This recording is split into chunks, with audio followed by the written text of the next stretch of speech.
Welcome to Luca and Miguel. Enjoy the video. Park on level ground and set the parking brake before you start. Safety first. Disconnect the negative battery terminal to avoid short circuits when handling bulbs or wiring.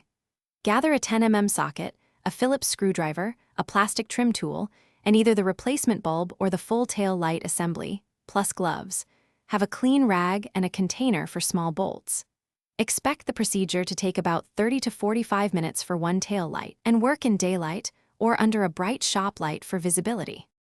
Open the trunk and remove the plastic access panel or gently peel back the trunk liner to access the tail light mounting area. Use a 10 mm socket to remove the two nuts that secure the tail light assembly. Keep them in a small container.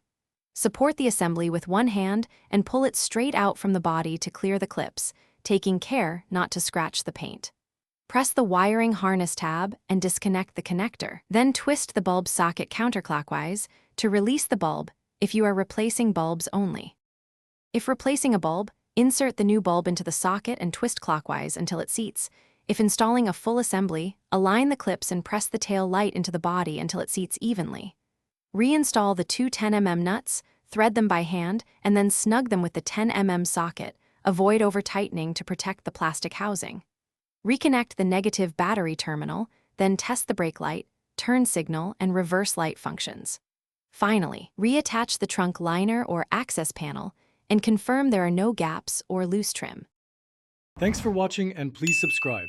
It's the best investment you'll ever make.